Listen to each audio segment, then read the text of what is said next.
안녕하세요. 사연에 빠지다의 DJ 민영입니다.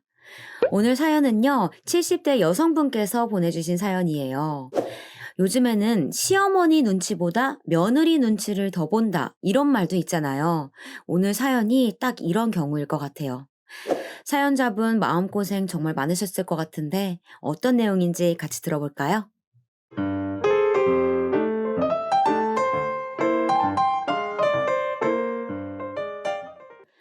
안녕하세요.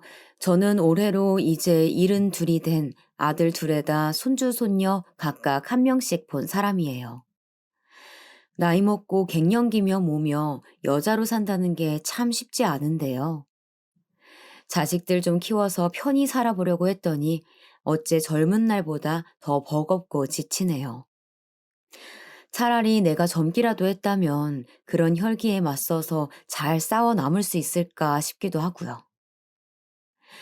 정말 얼마 전에는 아들네를 향해 너네는 안 늙을 것 같냐고 소리를 지르고 싶더군요. 끝내 속으로 묻어둔 말이긴 하지만 누군가한테는 하고 싶어서 이렇게 제 하소연을 해봅니다. 전 아들이 둘이 있고 큰아들네는 둘 다 일이 바쁜 직업인 고로 거의 둘째 아들과 함께 보낸 시간이 많았어요. 왜냐면 우리 둘째는 막둥이이기도 하고 장가도 마흔이 다 되어서 갔거든요. 그런데 한창 어린 며느리를 데려왔지 뭐예요. 하도 장가를 안 가려던 막둥이한테 이런 참하고 귀여운 아가씨가 있었다니 그 부분은 참 기특하게 생각했어요. 안녕하세요, 어머니. 명호 씨한테 말씀 많이 들었어요. 언제 한번 찾아뵈려고 했는데 너무 늦었네요. 이렇게 뵙게 되니까 너무 좋아요. 그런데 정말이지 피부가 너무 좋으세요. 이 아가씨는 훗날 제 며느리가 되었고 둘이 알콩달콩 짧게 만나고 결혼을 하기까지 얼마나 저에게 잘했는지 몰라요. 그리고 결혼하고 난 뒤에도 그 모습들은 쭉 이어지고 있었고요. 처음에는 큰아들네가 꽤 반대를 했었답니다.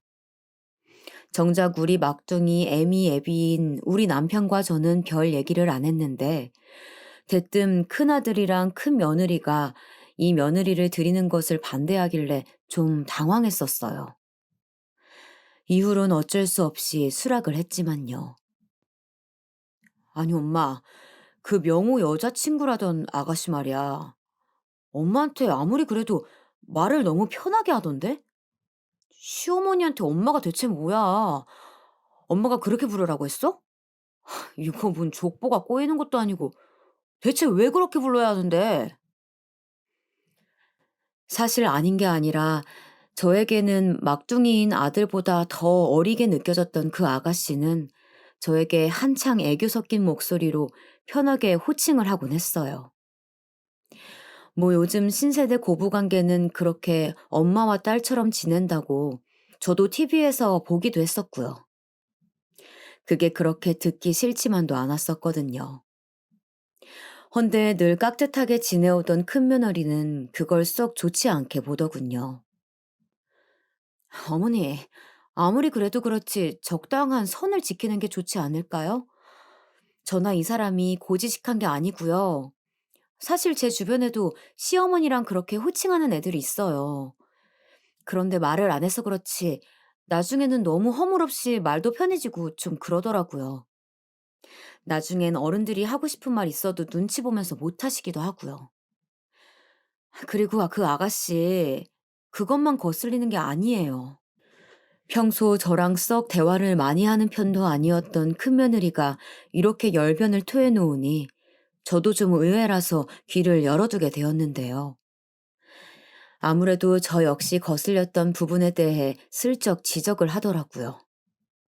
저번에 밥 먹는 자리에 왔을 때 보니까 솔직히 옷차림이 그게 뭐예요? 어른들 계시는데.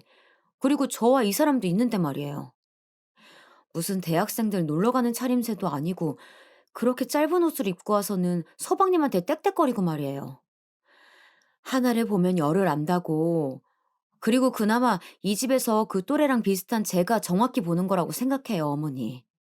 너무 조급해하지 마시고 도련님 다른 여자도 좀 만나게 해보시는 게 어떠세요? 전 그냥 옷차림 정도는 신경 쓰긴 했지만 우리 막둥이 아들한테 그렇게 함부로 대했다거나 하는 것은 잘 못 느꼈어요.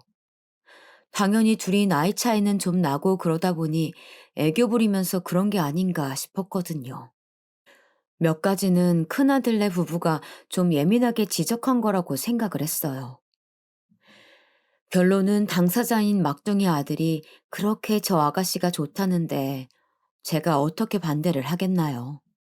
아들의 마음은 완전히 저 아가씨로 확정을 해서 매일같이 저한테 지 여자친구 얘기만 늘어놓는데 말이에요. 그러고 듣다 보니까 좀 안쓰러운 사연도 있어서 마음이 좋지 않았고요. 엄마 있잖아. 내가 유정이를 그렇게 좋아하는 이유가 뭔지 알아? 묘하게 쟤한테 엄마랑 닮은 부분이 있다니까? 그래서 제가 끌리나 봐. 엄마랑 닮은 점이 많아서 말이야. 이 말이 처음엔 뭔가 했어요. 그런데 듣다 보니 희한한 게 제가 들어도 비슷한 구석이 있더라고요. 유정이 어릴 때 어머니가 돌아가셨나 봐. 그래서 엄마 사랑이 엄청 고팠다고 하더라고. 엄마도 할아버지 손에서 자랐잖아. 내 자식들은 꼭 엄마 사랑 많이 주면서 살겠다고 말이야.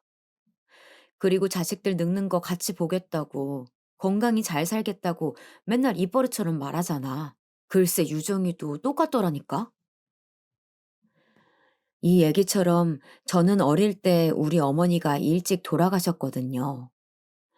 저와 언니, 남동생, 여동생들을 남겨두고 세상을 떠나신 그때의 풍경은 참 아프게 남아있어요. 저를 비롯한 우리 형제들이 가슴 아리도록 겪은 그 아픔이 너무 커서 정말 이런 진절이 나는 슬픔은 나로 끝내고 싶다는 생각을 했었어요. 내가 결혼을 해서 자식을 본다면 꼭 건강히 오래오래 살아서 나도 늙고 자식이 늙는 모습을 보다가 적당한 때에 떠나야지 하고 다짐했었고요. 뭐 이게 마음대로 되는 건 아니지만 늘 그렇게 입에 달고 살면서 무던히도 열심히 살아왔더랬죠. 그런데 막둥이와 결혼할 아가씨도 그런 생각을 갖고 있다고 하니 은연중에 묘하게 반갑기도 하고 좀 짠하기도 했었어요. 유정이 말이야, 자기는 애기들 낳으면 꼭 오래오래 같이 살면서 뭐도 해주고 저것도 해주고 그러고 싶은 마음이 크다고 하더라고. 엄마 사랑 충분히 못 받은 게 그렇게 괴로웠더나 봐. 듣자마자 저는 아이고 짠하기도 해라. 이 소리가 절로 나왔어요. 그래서 잘 지내고 싶기도 했고 한창 이때 왜 저한테 엄마 엄마 하면서 따랐는지 이해가 잘 되더라고요. 이런 배경을 가슴에 품고 인상 깊게 생각하고 있었으니 큰아들네 말이 그렇게 마음에 착 감기진 않았답니다. 걱정해주는 소리로 적당히 알아듣고 막둥이네는 예정대로 결혼을 시켰어요. 예식장에서 저는 한복을 곱게 차려입었고 우리 며느리는 인형 같은 모양새로 드레스를 입은 채 둘이 나란히 껴안으면서 사진도 찍었고 말이에요. 그때 눈이 벌게져서 화장이 지워질까 노심초사하던 며느리는 저에게 무척 가슴 아픈 말도 남겼어요. 엄마, 제가 정말 엄마 딸처럼 잘할게요. 엄마도 저한테 딸이라고 불러주셔서 너무 감사해요. 이러면서 흐느끼는데 저 역시 굳게 다짐을 하게 되더군요. 딸이 없기도 하지만 아무튼 무척 예뻐하며 잘 지내게 되었어요. 이후 결혼한 뒤에는 얘네들이 굳이 말하지 않아도 어찌나 우리 집에 그렇게 자주 오는지 남편이 실실 빈정될 정도였어요. 아이고 명호 장가 보내놓고 맨날 밥도 안 하고 나보고 대충 차려 먹으라더니 우리 할망구 손이 아주 바쁘네. 고사리랑 이런 거 손 많이 간다고 지긋지긋하다며. 남편 먹는 건 아깝고 아들 먹는 건 기가 막히게 챙겨 아주. 저도 이때 입이 툭 붉어 나오긴 했지만 틀린 말은 아니긴 했어요. 늦게 낳은 아들에다가 제일 오래 끼고 있었던 아들이고 장가 보낸 지도 얼마 안 됐었으니까요. 그리고 늘 우리 집에 오기 전에 아들이 아닌 며느리가 먼저 전화를 받게 했답니다. 엄마, 저랑 오빠랑 오늘 엄마네 가서 저녁 먹어도 돼요? 엄마 밥 먹고 싶어요. 이런 식으로 먼저 살갑게 다가오니까 딸이 없는 제 입장에선 희한하기도 하고 아무튼 썩 싫지 않더라고요. 그렇게 평안한 날들을 보내고 있는 와중에 더 좋은 소식이 찾아왔는데 바로 며느리가 임신을 한 거예요. 그것도 무려 하나가 아닌 쌍둥이를 말이에요. 집에선 경사가 났고 이때에는 큰아들네도 정말 식구가 되었다고 생각한 건지 축하를 해주었어요. 그렇게 임신 때에도 오며 가며 챙기고 점점 몸이 불어오며 불편해지는 며느리를 신경 써왔었는데요. 그런 와중에 갑작스레 생각도 안 해본 큰 사고가 생긴 거예요. 이때 며느리가 엉엉 울면서 전화를 걸어왔고 듣자마자 얼마나 가슴이 철렁 내려앉았는지 몰라요. 나 지금 임신 중독일 수도 있대요. 혈압도 너무 높고, 엄마, 우리 애기들 어떡해요? 애기들 잘 낳을 수 있겠죠? 나 너무 무서워요, 엄마. 이러면서 통곡을 하는데 저도 순간 머리가 어지럽더라고요. 뱃속 아기에게 무슨 일이 생긴 것은 아니지만 그래도 품고 있는 며느리 몸에 문제가 생겼다니 걱정이 많이 되었어요. 근데 이때를 계기로 저와 며느리 사이는 무척 어색해지게 되었어요. 다시 생각해봐도 과연 이게 모든 일의 원인이었었는지 좀 헷갈리지만 아무튼 저도 제가 실수했다는 생각은 하고 있어요. 괜히 이때 말을 잘못 얹어가지고 출산하고 나서도 며느리 얼굴을 보기 쉽지 않았거든요. 글쎄, 나도 내 친구 며느리가 임신 그런 비슷한 뭐에 걸려서 위태했다는 얘기는 들었어. 근데 그렇게 위독한 것도 아닌 것 같던데. 아무튼 애기들이라도 별일 없다고 하니 다행 아니냐. 품고 있는 너만 좀 더 조심하면 되니까 말이야. 아무리 생각해봐도 이 말이 어디서 그렇게 어긋나고 며느리의 심기를 건드렸던 걸까요? 이때 잠깐 말소리가 안 들려서 저는 다시 두어 번 되물었어요. 여보세요? 여보세요? 이렇게 목소리를 가다듬고 다시 물었는데도 대답이 없는 거예요. 그래서 통화가 끊어진 줄 알고 핸드폰을 들여다봤는데 그 순간 며느리의 목소리가 툭 하고 들려오더군요. 근데 소리보다는 내용에 저는 기겁하듯 놀랐어요. 엄마, 지금 제 걱정은 안 하시는 거예요? 아픈 건 난데? 이때 얼마나 소스라치게 놀랐던지 도통 이런 말을 하는 애가 아니거든요. 물론 저랑 가볍게 장난투로 말할 때도 있었지만 묘할 정도로 찬바람이 쌩쌩 도는 어투로 툭 던지더라고요. 아무래도 몹시 서운해 보이는 투여서 얼른 좀 달래보려 했어요. 저기 그게 아니 당연히 이게 네 걱정이지 뭐냐. 너도 몸이 안 좋은데 그게 애기들한테까지 가면 더 힘들잖아. 엄마인 너도 낫긴 나아야 하는데 일단 애기들이라도 아프지 않으니 그나마 다행이라는 거지. 어째 말을 하면서도 아까 한 말이랑 똑같은 말인 것 같고 진땀이 나기도 하고 한편으론 왜 이렇게 내가 변명을 하고 용을 쓰고 있어야 하는 건지 혼란스러웠어요.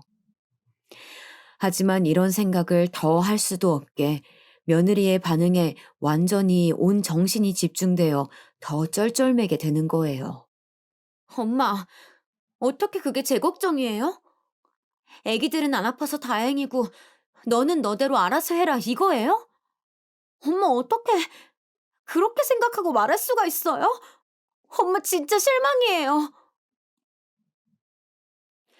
이때 얼마나 등줄기에서 땀이 쪼르륵 흐르던지 왜 그렇게 당황스럽고 침이 다 말랐던 걸까요? 그게 아니라고 말을 하려고 해도 적당한 표현을 해서 나타내기가 힘들더라고요.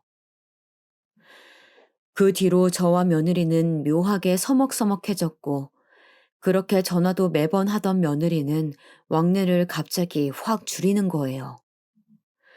게다가 아들 녀석도 저한테 한다는 소리가 이거 참 저야말로 많이 서운하게 느껴지더군요. 엄마가 유정이한테 뭐라고 했는데 제가 저래. 뭐 역시 시는 시였다고 하면서 엉엉 울고 장난도 아니었어.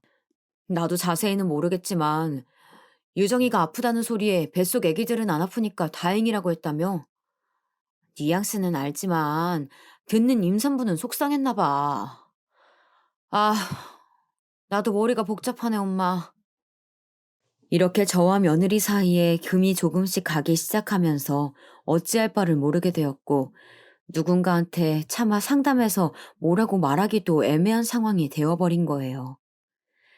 게다가 출산한 날 제가 갔을 때에는 또 태도가 달라서 이게 뭔가 싶었고요. 이건 그냥 자기가 큰일을 치러서 그나마 정신이 없었던 걸까요? 엄마, 저 진짜 우리 등이들 낳다가 죽는 줄 알았잖아요. 수술하고 마취 깨는데 기절할 뻔했어요. 얼굴도 말이 아니고. 아무튼 엄마는 어떻게 이런 고생을 하신 거예요? 그리고 나 몸은 언제 회복되는 거예요? 진짜 너무 아팠어요. 이러면서 앓는 소리를 하며 다시 평소처럼 또 앵겨서는 애교를 부리더군요. 용돈도 챙기고 과일도 사가고 했던 저는 그나마 이제 관계가 다시 전처럼 돌아가겠구나 싶어 마음을 좀 놨었고요. 이렇게 태어난 우리 둥이 손주들도 얼마나 예쁜지 제 엄마 아빠 좋은 점만 닮아가지고 눈도 크고 아주 귀여웠어요. 병원에서나 조리원에서나 그렇게 기똥차게 이쁘다고 연예인 자식들 같다고 난리도 아니었고요. 며느리는 또 생각외로 엄청 빠르게 회복해서 집으로 돌아왔답니다. 하지만 손주 중 동생인 녀석이 밤잠을 그렇게 안 자고 예민하게 울어대는 통에 제가 같이 가서 붙어 있는 수밖에 없었어요. 왜냐면 하루가 멀다 하고 며느리가 저를 불러댔거든요. 엄마, 나 진짜 잠도 못 자고 죽겠어요. 우리 정우, 진우 고생해서 낳아놨더니 키우는 것도 좀 순탄하게 가면 안 되나요? 오빠도 요즘 같이 안고 자다가 밤 꼴딱 새고 회사에 가거든요. 근데 글쎄 꾸벅꾸벅 졸면서 커피 마시다가 놓쳐서 바지에 다 쏟았다고 하더라고요.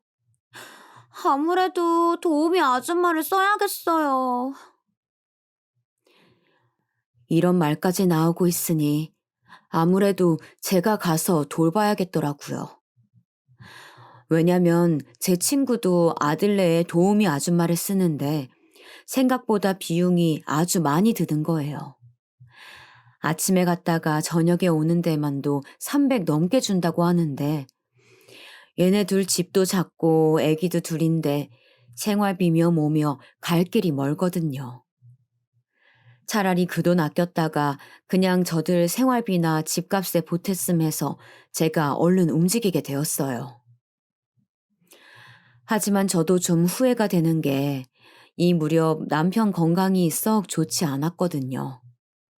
건강검진 받을 때 결과가 늘 좋았던 건 아니지만 하여간 그렇게 술, 담배를 못 놓고 살아서 속을 썩이더니 말이에요.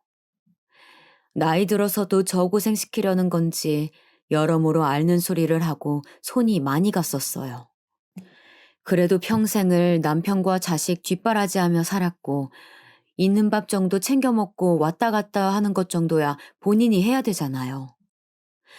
결국 저는 제 자식 쪽으로 마음이 기울어 아들네 집에 더 자주 다니게 되었답니다. 이렇게 저의 두 집 살림은 시작되었고 어느 쪽 하나 허술하게 했단 소리 듣고 싶지 않아서 우리 본집은 늘 깨끗하게 치워두고 음식도 많이 해두었어요. 그중 얼마를 갖고 와서 아들네로 출근해서는 또 밤새 어지러진 애네 집 치우고 음식도 채워주고 했던 거예요. 하지만 이런 고생을 하면 보람이 좀 있어야 하는데 우리 남편은 그렇다 치고 아들 며느리네는 영 돌아오는 반응이 없더라고요. 제가 뭐 돈을 달라고 했나 어쩌라고 했나 그저 뭘 좀 해주면 고맙다고 말하면 덧나나요? 그것조차 간지럽고 불편하면 적어도 제가 해다 주고 치워주는 걸 적당히 유지는 해줘야 되는 거 아니에요? 보다 못해 저도 잔소리가 나왔는데 어쩜 반응이 이런지 기가 막히더라고요. 얘 유정아, 이거 곰팡이 핀 것 좀 봐라. 이거 갖다가 넣은 지 언젠데 먹지도 않고 이렇게 됐어. 냉장고 안에 상한 음식 있으면 다른 음식에도 안 좋아.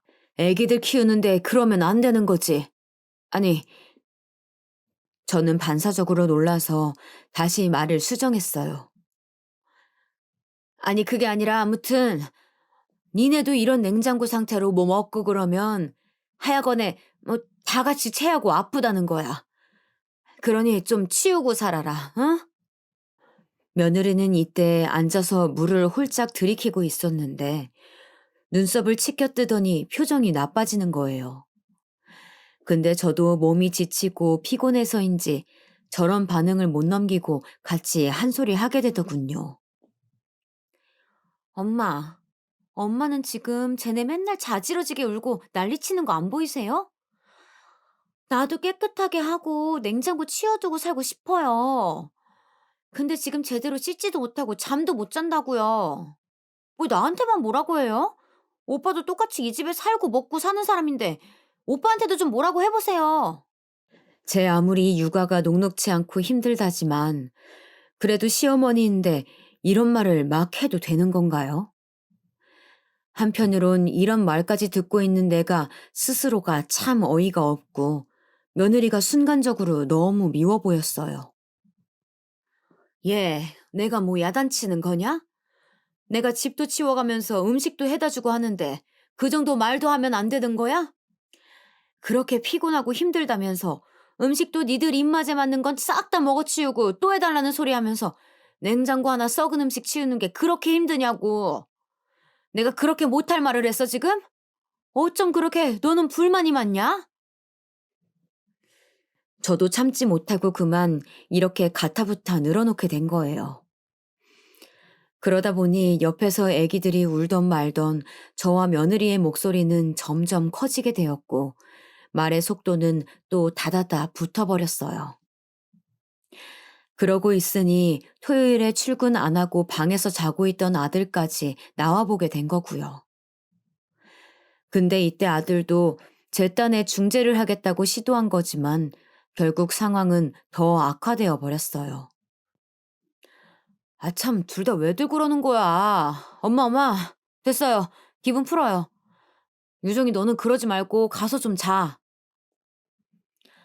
이 말은 저나 며느리나 둘 다에게 그닥 효과적이지 않았던지라 각자 화를 내다 보니 싸움이 커지고 애들은 울고 불고 모두가 불만을 토로하는 상황이 되어버렸어요. 이때 제가 더 화를 누를 수 없었던 건 이런 분위기 속에 며느리가 지갑만 챙겨들고 밖으로 나가버렸기 때문이에요. 씩씩거리면서 성질을 내더니 인상을 잔뜩 구기고는 옷 대충 주워 입고 그대로 획 나가버리더군요. 그걸 멍청이 보고 있던 저와 아들은 동시에 마주 보았고 당연히 이런 말이 흘러나올 수밖에 없었어요. 예, 쟤는 내가 뭐 진짜 엄마라고 생각하는 거냐? 아니 엄마라고 생각하라고 했지만 잘 지내자고 한 거지. 어른 앞에서 저러고 나가버리는 게 어디 있어. 지금 너도 봤지? 이러자 아들은 머리를 어찌나 박박 긁어대던지 자기도 모르겠다며 짜증을 내더라고요. 아, 엄마, 나도 몰라. 아, 그나저나 쟤 저러고 나가버리면 난 어떡하라고. 아, 나 오늘 잠 좀 자려고 했는데 애기들은 누가 봐. 그러게 그냥 좀 넘어가지 그랬어. 상황이 이렇게 흘러가니 저도 화를 참을 수가 없었어요. 그 자리에 아들만 놔둬버리고 짐을 챙겨서 집으로 돌아왔고 친정 언니한테 전화해서 엉엉 울며 상황을 얘기했는데요. 아픈 조카랑 살고 있는 언니에게 할 말은 아니었지만 그래도 내 얘기를 좀 들어주더라고요. 영수가 그냥 걔네들끼리 지지고 볶고 살라고 해. 돈이 없어도 지들이 없는 거고 불편해도 지들이 불편한 거지. 걔네도 너가 얼마나 대가 없이 지극정성으로 해줬는지 알아야 돼. 그리고 제부도 아프다며. 그럼 그냥 너 네 남편이랑 둘이서나 잘 살아. 뭘 머리 아프게 그 나이에 두 집 살림을 하고 있어. 이제사 저도 정신이 좀 들어서 언니의 말을 받아들였고, 이제는 제가 완전히 감정이 상하고 그대로 마음을 굳히게 되더군요. 며느리와 아들에게는 문자 한 통씩 보내서 이제 니들이 알아서 살라고 보내버렸어요. 아들은 왜 그러냐며 전화를 해댔지만 며느리는 받고 꿈쩍도 안 하더라고요.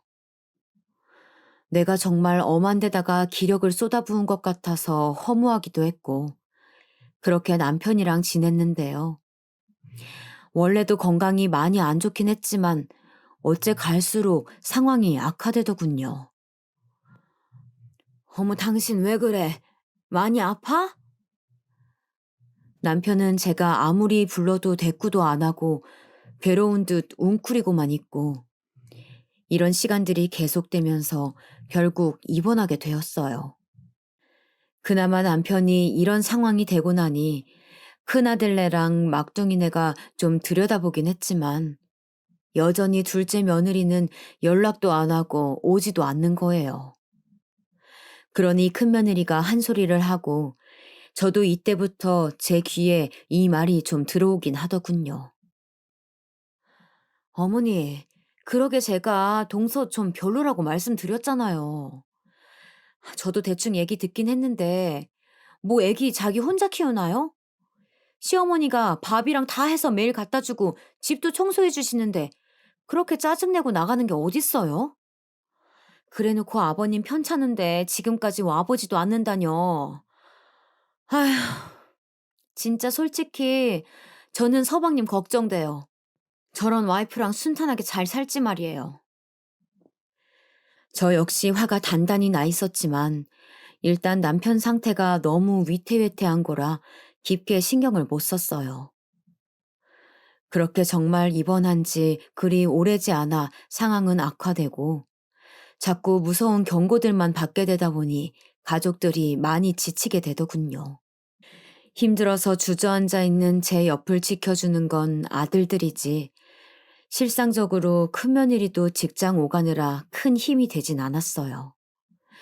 그나마 전화는 매일 해주고 가끔 들렸으니 둘째 며느리보다 나았고요. 그렇게 두 달이 더 지나 저는 남편과 이렇다 싶은 대화도 해보지 못한 채 떠나보내게 되었어요. 사람이란 게 참 간사하고 이상한 것 같아요. 그렇게 내내 투닥거리고 원수같이 여기면서 남편의 술버릇을 증오했는데 노년에 아파졌을 그 몇 년간의 무렵을 제가 옆에 충분히 못 있어줬거든요. 근데 그게 그렇게 한이 되고 미안한 거예요. 우리 친정언니는 평소 우리 남편을 미워했던지라 이런 제 반응을 기가 막혀 했어요. 어이구, 무슨 대감마님 나셨어. 제부도 그만하면 살 만큼 살다 간 거야. 네가 미안할 게 뭐 있어? 나는 네가 제부 술주정이며 사고 치는 거 다 감당하고 살면서 병 안 난 게 더 용해. 솔직히 난 내 동생 더 고생 안 시키고 저렇게 간 거 나쁘지 않다고 생각해. 그리고 그 나이가 그렇게 억울할 나이도 아니잖아. 그러니까 그만하고 이제 너도 네 건강 챙겨. 언니 말은 틀린 게 하나 없지만 이상하게 저는 남편을 보내고 난 뒤 그 집에 혼자 있으면서 계속 우울감과 공허함이 커지더군요. 그렇게 사이 좋은 남편도 아니었고, 원수 같아서 미워한 날이 더 많았고, 썩 남편이 좋아서 힘들었던 것도 아니에요. 그저 늘 사람이 드나들던 공간인데 그게 텅 비어 있고 저 혼자만 멀뚱히 움직이고 있으니 허전했던 거고요. 근처에 자식들이 있다고는 하지만 그것도 하루 이틀이고 큰아들네는 아주 멀리 살고 있었어요. 그나마 가까운 막둥이 아들네는 며느리랑 사이가 틀어져서 별로 왕래도 할 수 없었고요. 내 처지가 너무 싫고 짐짝처럼 여겨지니 계속 힘든 밤이 이어지더군요. 아무리 약을 먹어도 불면증은 심해져서 잠을 잘 수가 없어지고 살은 계속 빠져만 갔어요. 그때 저를 구원하듯 불러들인 목소리가 있었으니 바로 막둥이 아들이었죠. 엄마, 진짜 이러다 엄마 큰일 나겠다. 안 되겠어. 우리 집으로 들어오자. 이 말에 저도 홀린 듯 이끌려서 며느리와의 관계가 신경 쓰였지만 어쩔 수 없이 이쪽으로 방향을 틀게 되었어요. 왜냐면 그도 그럴 것이 밖에서 장을 보고 돌아다니다가도 집에 들어가면 처지고 울컥함에 눈물이 막 쏟아지더군요. 이 나이 먹고 웬 팔자 좋은 우울증이냐 할 수 있지만 저도 제가 왜 그런지 알 수가 없었어요. 밤엔 잠을 잘 수가 없으니 오후만 되면 두려움이 있었고 제 생각에도 옆에 누군가가 있어야겠다는 느낌이 있었거든요. 그러니 머릿속으로 아무리 생각해봐도 큰아들네는 한창 공부하는 애들이 있어서 어렵고 끽해야 막둥이 아들 쪽인데 그나마 그쪽으로 계속 가능성을 떠올리게 되더라고요. 며느리와 관계가 다 회복되진 않았지만 아들이 나름 열심히 말을 해두었던지 남편의 장례 이후로 꽤 오랜만에 보는 것이었지만 적당히 말은 나누게 되었어요. 그런데 이제 호칭을 완전 달리하더군요. 어머니 오셨어요? 오빠한테 얘기 들었어요. 일단은 저쪽으로 방을 비워놨어요. 여기서 지내시면 돼요. 그러면서 대강 치워둔 방을 하나 가리키더군요. 썩 마음이 좋진 않았지만 뭐 어쩌겠어요. 사이가 나빠진 채로 틀어졌고 이번에 딱히 며느리랑 의논하고 얘네 집에 들어온 것도 아니니까요.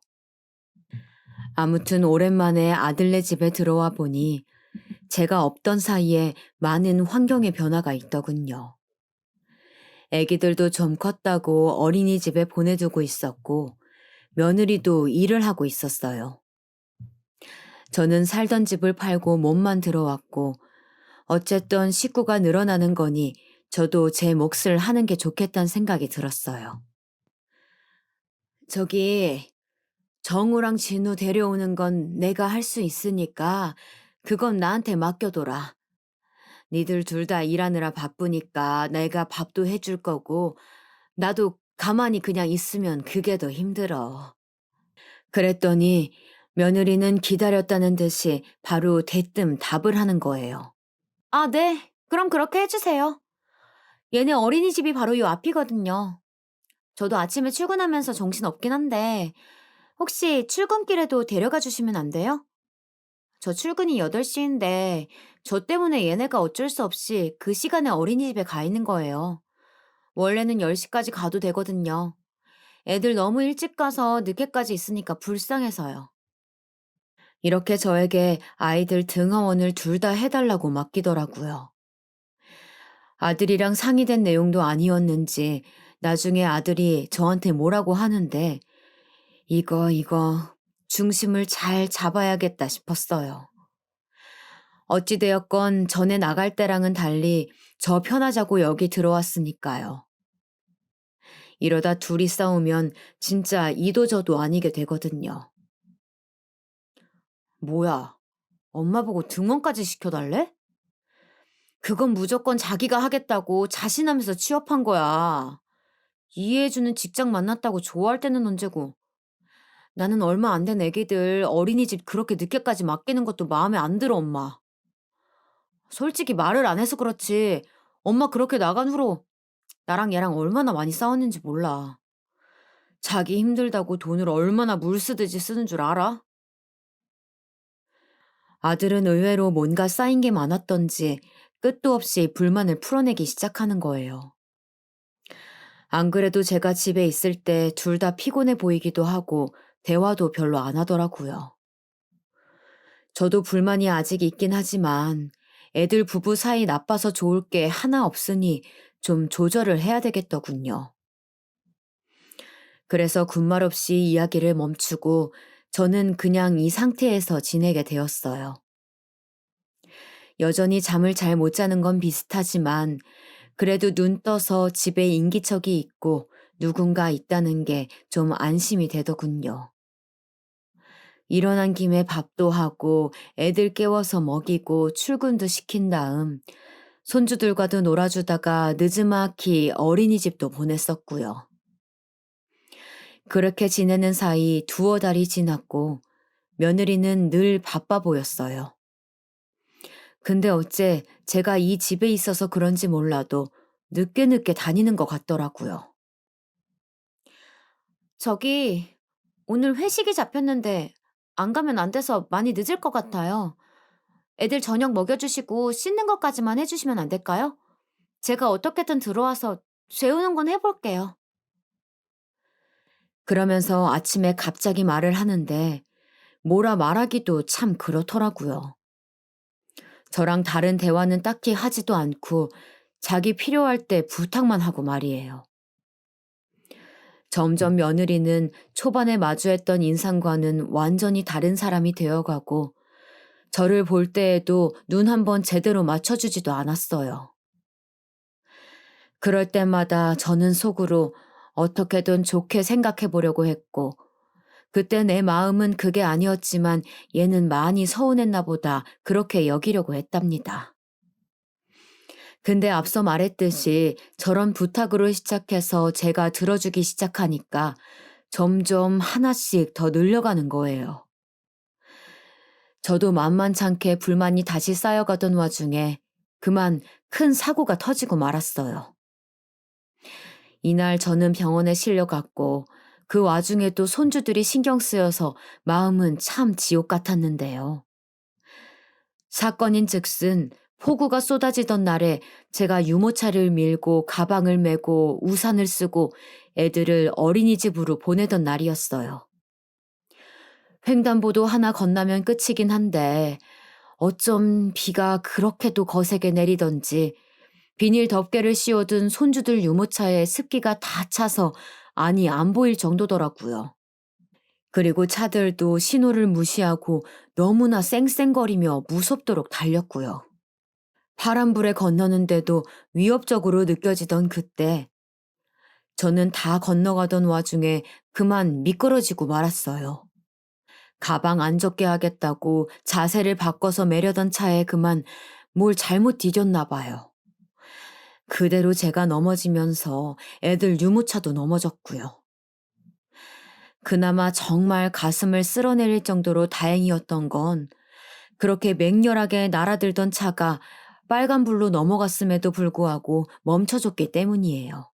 아무튼 이때 저는 허리를 제대로 다쳐서 몸을 일으킬 수 없었고 유모차가 넘어간 상태로 놀라서 우는 애기들 소리를 들으며 얼마나 절망했는지 몰라요. 그나마 그쪽이 대로변이라 지나가던 사람이 두어 명 있었어요. 유모차를 세워주고 저를 일으켜주려고 하는데 진짜 하늘이 노랗고 허리에 번개를 맞은 것처럼 일어날 수가 없는 거예요. 도와주겠다고 손을 대면 댈수록 눈앞이 번쩍하고 기절할 것 같은 게 아무래도 제대로 뭐가 잘못된 것 같더군요. 그 길로 결국 병원으로 실려갔고 이때 어쩔 수 없이 그나마 근처 직장에 있던 며느리가 뛰어왔어요. 하지만 이때 며느리의 태도에 저는 기절하듯 아픈 허리보다 마음을 더 깊이 상처 입게 되었습니다. 그래서 애들은요? 애들은 어딨어요? 애들은 어딨냐고요? 이때 저는 겨우겨우 말을 하며 어린이집에 어찌어찌 원장님이 태워가셨다고 말을 했어요. 왜냐면 사건이 터지고 가장 먼저 연락이 가게 된 건 당연히 아들이었어요. 아들은 지방 출장을 가 있던 터라 나올 수가 없었고 급히 며느리에게 연락을 해서 저를 좀 봐달라고 했던 거예요. 그리고 애기들을 어찌할 수 없으니 제가 넘어진 곳 바로 코앞인 원장에게 전화로 부탁을 한 거고요.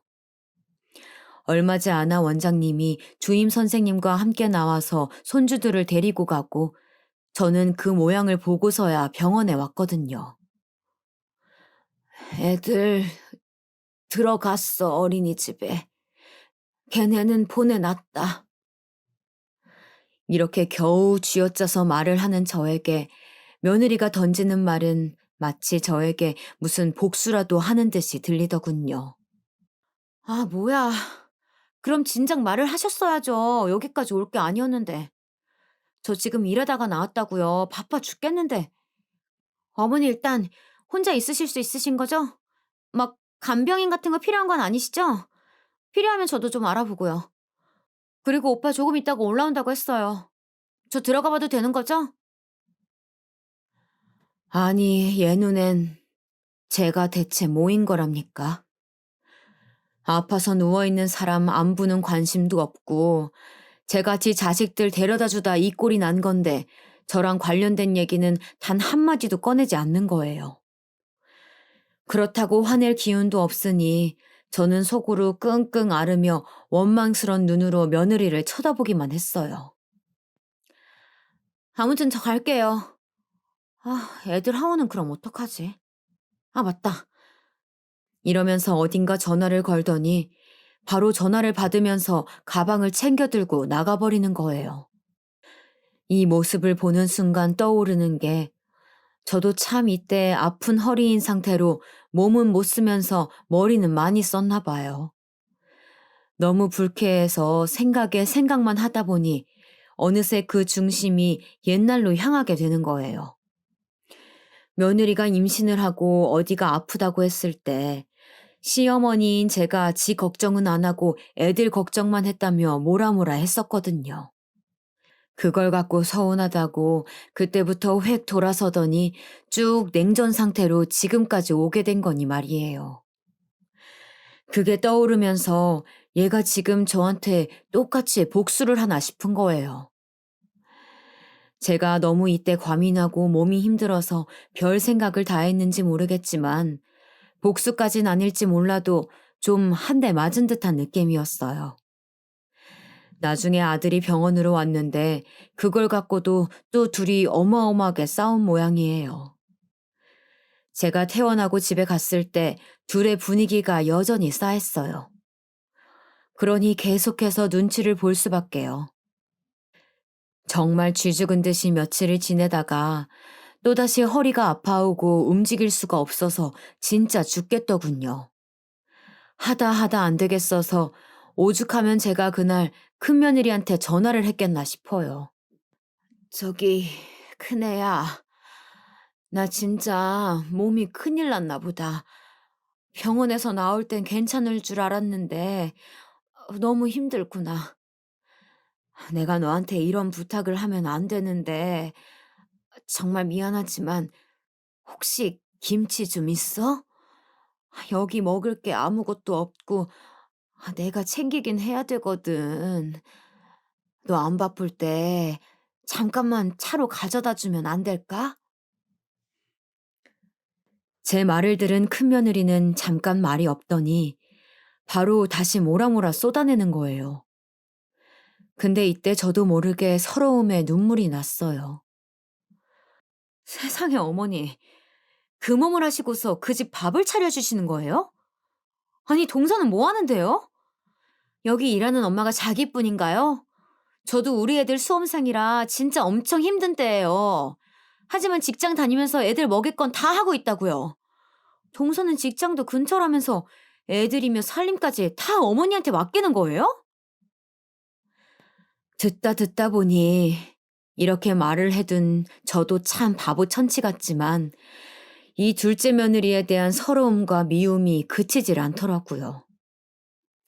하지만 이때 큰 며느리가 제 말만 잘 들어줬으면 됐는데 얘도 듣고 못 참겠는지 쓸데없는 쪽으로 불똥이 튀었지 뭐예요. 가뜩이나 사이 안 좋고 긴장이 팽팽한 상태인데 큰 며느리가 둘째 며느리한테 전화해서 난리를 쳤나 봐요. 둘이 연락도 잘 안 하는 사이인데 말이에요. 이날 밤에 아들 녀석이랑 며느리가 느지막이 들어와서는 일제히 저를 비난하고 소리를 질러대는 거예요. 아, 엄마. 불만이 있으면 우리한테 말을 해야지. 왜 형수님한테 그랬어? 형수님 전화 오시고 형한테 전화 오고 유정이랑도 엄청나게 싸우고 진짜 오늘 완전 전장판이 따로 없었어. 아, 왜 싸움을 붙여? 어안이 벙벙해서 아들만 뻐끔뻐끔 쳐다보는데 며느리가 갑자기 사납게 가방을 던지며 대뜸 제 앞에 서는 거예요. 어머니, 저한테 불만이 그렇게 많은데 어떻게 참고 한 집에 사셨어요? 형님한테 들으니까 아주 가관도 아니던데요. 누가 어머니한테 밥 해달랬어요? 살림 해달랬냐고요? 왜 내가 하지도 않은 말을 갖다가 혼자 부풀려가지고 상상하고 무슨 형님 시켜서 김치를 갖고 오라는 둥 어쩌라는 둥 뒤에서 그렇게 제 욕을 하고 다니셨어요? 김치 먹고 싶으시면 뭐 말을 하시던지 왜 형님한테 제 뒷담을 하셨냐고요? 고래고래 소리를 질러대는데 아들은 왜 또 그렇게까지 말을 하냐며 며느리를 붙들고 아주 머릿속이 아수라장이었어요. 몇 마디 저도 하려고 했지만 며느리는 전혀 틈을 주지 않더군요. 형님이 뭔데 나한테 전화해서 이래라 말아요? 이게 다 어머니 때문이 아니에요. 노인네가 나이 먹어서 며느리 둘 싸움이나 붙이고 이간질 시키면 좋아요? 아, 대답해 보시라고요. 급기야는 이런 말까지 듣고 저 역시 눈물이 핑 돌던 와중에 순간적으로 빛을 가르는 듯한 소리가 아주 둔탁하게 들렸어요. 바로 아들을 통해서 말이에요. 유정이 너 우리 엄마한테 말버릇이 그게 뭐야? 적당히 안 해? 정말 이날 눈앞에 벌어진 풍경은 진짜 늙은이는 그냥 조용히 살라는 뜻인 건지 차마 두 눈을 뜨고 볼 수가 없는 지경이었어요. 글쎄 아들이 지 아들들도 놀고 있는 그 앞에서 자기 부인 뺨을 날카롭게 한 대 날린 거예요. 명호야, 왜 그러냐? 그러지 마라. 너무 놀래서 이 상황을 어떻게든 무마시키려고 하는데 그 자리에서 볼을 부여잡고 고개를 숙이고 있던 며느리는 점점 몸을 부들부들 떨더라고요. 오빠, 지금 나한테 손댔어? 뺨 때렸어? 제정신이야? 그러나 손주놈들이 한 놈씩 울음을 터뜨리기 시작하고 차라리 저는 이 소음 속에 묻혀가며 어떻게든 정리를 하려고 했어요. 저기 얘들아, 그만하자. 내가 잘못했어. 그만하자. 그런데도 아들은 엄마가 뭘 잘못했냐며 소리를 지르고 며느리는 며느리대로 흥분해서 날뛰는 거예요. 제발 누가 날 여기서 좀 끄집어내줬으면 좋을 텐데 상황이 그리 만만하게 흘러가지 않았어요. 좋아. 나 경찰에 신고할 거야. 남편이 시어머니 편들면서 와이프 따기 때렸다고 경찰 부를 거야. 이때 진짜 어찌나 서늘하게 땀이 머릿속을 타고 흐르던지 대체 내가 지금 뭘 들은 건지 실감이 나지 않았어요. 유정아, 유정아, 진정해라. 아니 왜 그래? 그럴 일이 아니다. 내가 잘못했어. 잘못했다. 제가 이렇게 붙들고 사과하는데도 듣지도 않고 아들은 아주 길길이 뛰면서 흥분을 하더라고요. 진짜 내가 죄인이지 그냥 조용히 혼자 입 닫고 집에서 살 것을 어쩌자고 이 집까지 흘러 들어왔나 싶고 미치겠더군요. 이날 일은 어찌어찌 일단락이 되긴 했어요. 이제는 큰며느리한테도 뭐라 말하기도 참 그렇고, 대신 나중에 문자 한 통이 오긴 했는데, 그걸 보고 더 고민이 깊어지더라고요. 어머니 저예요. 어머니 말씀 듣고 제가 하도 화가 나서 동서랑 서방님께 한마디씩 했는데 둘 다 반응이 너무 안 좋더라고요. 그냥 조용히 어머니 챙겨드릴 것을 제가 뭔가 일을 벌인 게 아닌가 싶어 죄송스럽네요. 그날 부부끼리 다투고 어머니도 많이 힘드셨다고 서방님께 전해 들었어요. 죄송합니다, 어머니. 이 내용을 보고 있자니 또 내가 그렇게 죽을 죄를 지은 건지도 모르겠고 속만 답답하더군요. 그나마 불행 중 다행인 것이 허리가 조금 낫기 시작했다는 거예요. 수술이며 뭘 한 것도 아니고 정말 대략적인 처치만 하고 왔거든요. 그래서 불끈불끈 아파오곤 했는데 다시 이렇게 평범한 상태로 돌아오니 그나마 살 것 같았어요. 하지만 이 집안에서 살고 있는 동안에는 여전히 고민이 많았으니 여기에 산지 그리 오래되지도 않았는데 툭 하면 애들이 싸우잖아요.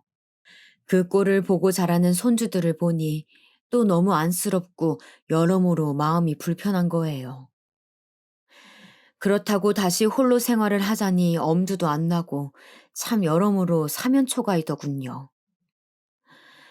그처럼 제 안에서 고민이 많았던 와중에 뒤도 보지 않고 제가 나갈 결정을 하게 된 사건이 하나 있었어요.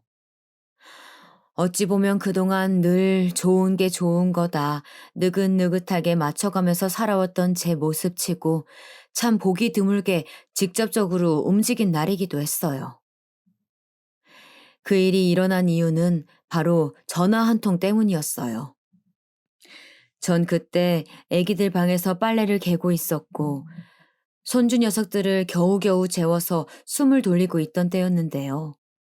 저쪽 안방에서 며느리는 밖을 거들떠보지도 않더라고요.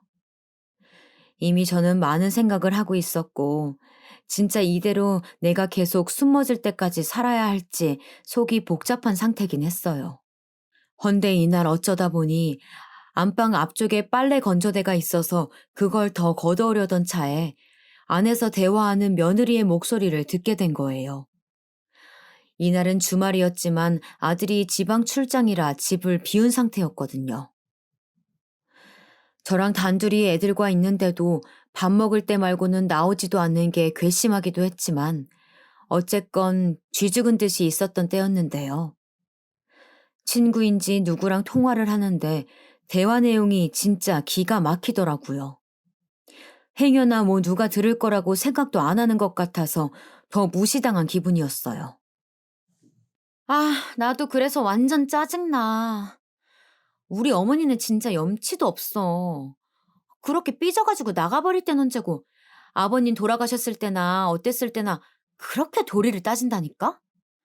그때마다 얼마나 형님이 전화를 해가지고 나를 들들 볶아대는지 나보고 어머니가 불쌍하지도 않냐는 거야. 진짜 미친 거 아니야? 지가 무슨 어머니 딸이라도 돼? 누가 보면 형님이 아니고 시누인 줄 알겠어. 이 앞부분을 듣고 나니 저도 그대로 몸을 돌려서 나갈 수가 없겠더라고요. 숨을 죽인 상태로 기대어 있는 한쪽 팔이 저린데도 참고 듣게 되었어요. 아니, 너도 알잖아. 내가 원래 우리 어머님이랑 엄마네 딸이네 하고 지냈던 거. 근데 그때는 그때인 거지. 지가 먼저 나한테 다시 시무처럼 구는데 내가 맞춰줄 일이 있냐? 애시당초 임신해서 아프다는 며느리한테 애기들은 안 아프니 다행이다 이따위 막장 소리나 짓거리는 시무가 어딨어. 시집하려면 자기도 며느리한테 똑같이 당해볼 각오를 했어야지. 얼씨구나. 이젠 정말 진력이 날 정도의 그 이야기를 며느리는 아직도 속에 품고 있었던 거예요. 제가 잘해준 100가지 부분들은 전부 다 잊어버리고 지 서운했던 거 그거 하나 콕 집어서 이렇게 죽일 듯이 저에게 눈치를 주고 담을 쌓을 건가요? 더 과거는 아직 나오지도 않았어요. 얼마 전에는 뭘 했는지 알아? 아버님 돌아가셨단 핑계로 아들 집에 기어코 빠득빠득 우겨서 기어 들어와 놓고서는 자기 허리 아프다고 징징거리고 내가 그래서 병원 가서도 일부러 모른 척 했거든. 그게 또 불만인지 형님한테 일러 바쳐놓고 나랑 우리 오빠 싸움 붙여놓고 말이야. 그러더니 며칠 전에 TV 틀어놓고 팔자 좋게 누워서는 단풍놀이 가고 싶다고 중얼거리는 거 있지?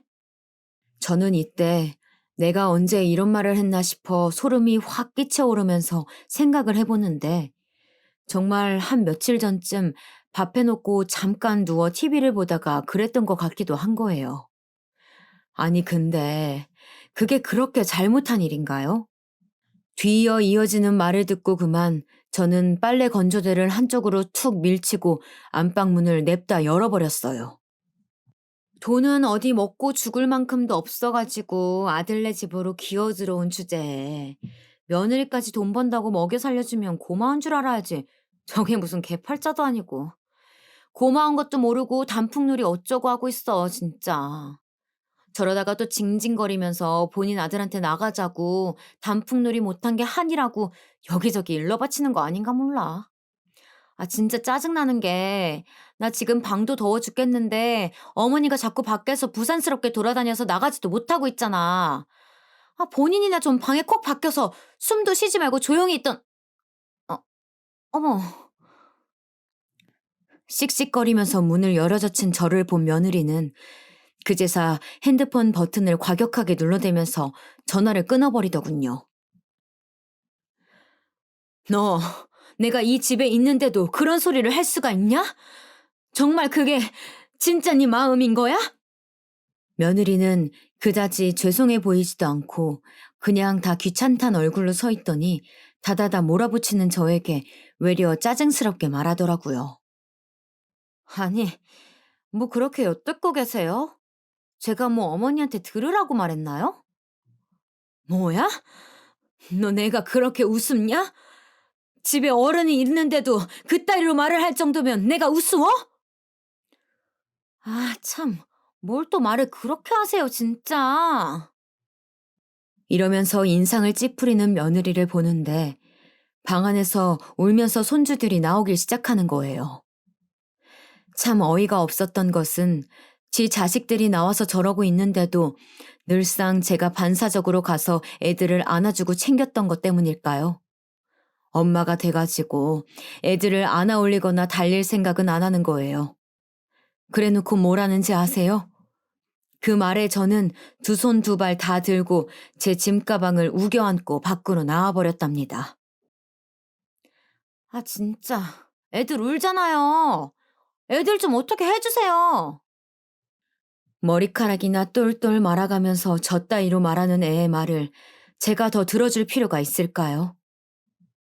이쯤 되니 이건 며느리만 욕할 게 아니라 사람이 알아서 자리를 만든다고 내가 그냥 다 바보 천치짓을 해서 이렇게 된 것 같더라고요.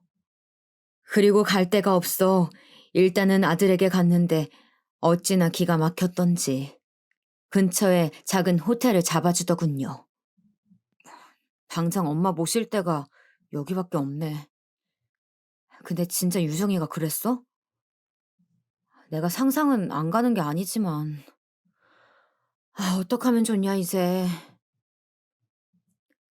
아들은 말이 안 나오는 듯 그냥 계속 허공만 보고 있더군요. 그러더니 슬며시 꺼낸 말은 제가 결심한 내용과 크게 다르지 않아서 차라리 안심이 되었어요. 좀 막막한 얘기기는 하지만요. 엄마, 나 미안한 얘기지만 얘랑 이혼할까 해. 아, 엄마한테 못한 얘기들이 좀 있기는 한데 경제관념도 그렇고 애들 키우는 것도 안 맞는 부분이 너무 많아. 아, 솔직히 애들도 엄마를 더 따르지 유정이한테는 안 가잖아. 나는 아무튼 내 생각은 그래. 저도 두루두루 오래도록 느껴왔지만 차마 입 밖으로 낼 수 없었던 이야기. 도무지 내 아들과 둘이 오래도록 살게 하기는 어렵겠다는 생각 말이에요.